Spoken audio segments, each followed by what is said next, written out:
Apakah ingin kita lihat dalam negara kita ini ramai lagi rakyat Malaysia yang mati kelaparan? Saya tak mendengar ada budak yang berhenti belajar kerana tak cukup makan. Please. Di balik cibiran Malaysia yang kerap menyebut Indonesia sebagai negara miskin dan kekurangan, kini dunia justru menoleh kagum.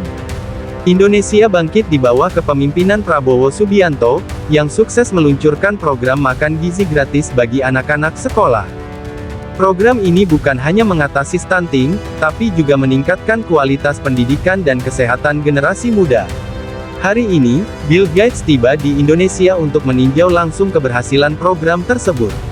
Ia menyampaikan apresiasi tinggi, menyebut langkah Indonesia sebagai contoh global dalam mengatasi krisis gizi.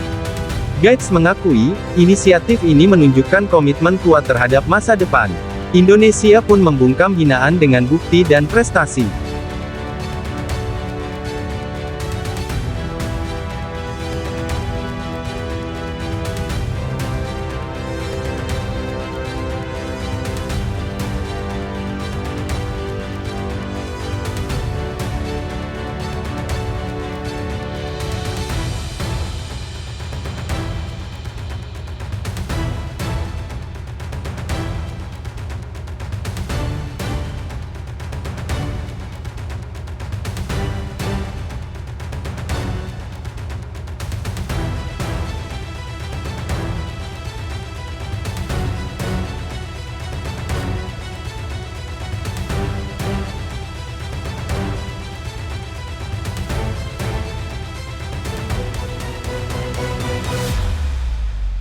Pak Presiden bisa membuktikan bahwa program yang begitu baik ini hasilnya alhamdulillah ketika kita kerja keras, para menteri kerja keras, Pak Presiden kerja keras, dan hari ini bisa dinikmati oleh kalangan anak-anak sekolah ya, dan bahkan bukan hanya anak sekolah, ibu hamil, ibu menyusui, ini luar biasa. Bukannya Bill Gates yang akan mengapresiasi, tetapi ilmuwan-ilmuwan dunia dari Jepang, gitu ya, kepala negara lain juga ketika bertemu dengan Pak Prabowo juga mengapresiasi. Lalu jangan lupa Mbak Tisa, di Asia Tenggara ini Indonesia yang mampu dan bisa melakukan MBG, yang lain itu ada cuma berbayar gitu. Oleh karena itu kami yakin ya, apa yang menjadi cita-cita Pak Presiden ya, untuk menghadirkan generasi emas 2045 itu kita pondasinya dari MBG ini. RMT melibatkan 860,000 murid. Saya ingin bertanya kepada kerajaan, dalam manifesto PRU ke-15 tahun 2022 yang lalu, salah satu daripada yang hendak dibuat oleh kerajaan, khususnya melalui Kementerian Pendidikan, adalah makanan sarapan percuma kepada semua pelajar-pelajar. Tetapi ini nampaknya tidak berlaku. Yang kita baru dengar baru-baru ini, Bapa Presiden Indonesia Prabowo dan juga Gibran kerajaannya telah mengisytiharkan baru saja angkat sumpah makan siang gratis, makan tengah hari percuma kepada seluruh pelajar-pelajar di Indonesia. Tapi kita di mana kedudukannya? Jadi inilah kita harap. Kalian dengar itu? Kalian dengar?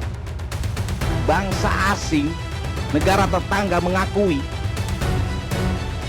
program makanan percuma Indonesia telah memanfaatkan 650,000 kanak-kanak sekolah di 31 wilayah.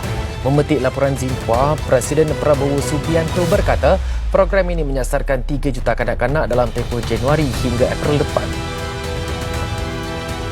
Bagi tempoh April hingga Ogos lalu, ia dianggarkan mampu memanfaatkan 6 juta kanak-kanak di seluruh negara. Tambahnya, pada September pihaknya berharap akan berupaya menampung 15 juta kanak-kanak. Manakala menjelang penghujung 2025, matlamatnya memastikan semua kanak-kanak di Indonesia akan menerima makanan berkhasiat. Prabowo juga optimis bahawa program ini mampu menyaksikan peningkatan prestasi akademik anak-anak di Indonesia. Program yang bermula pada 6 Januari itu disasarkan kepada wanita hamil, ibu menyusu dan kanak-kanak di bawah umur 5 tahun.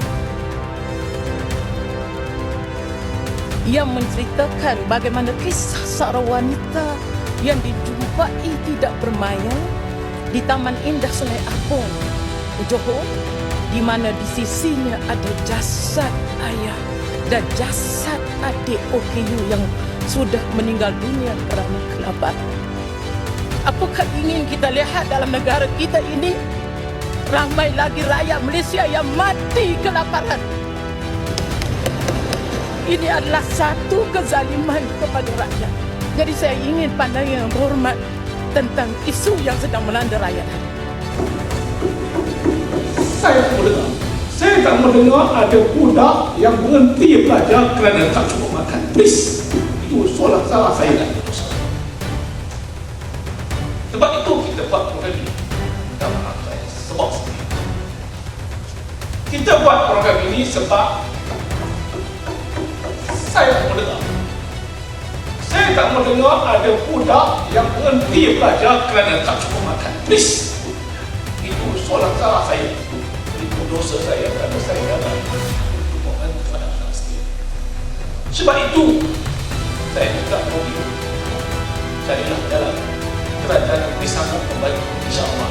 Kalau kita nak pula di Besi Sultan Ahmad Shah, kalau kita sanggup untuk pimpin dan juga UPL, kalau Allah beri kelebihan tahun depan kita nak bawa ke UPSI dan ke UITM, kita insyaAllah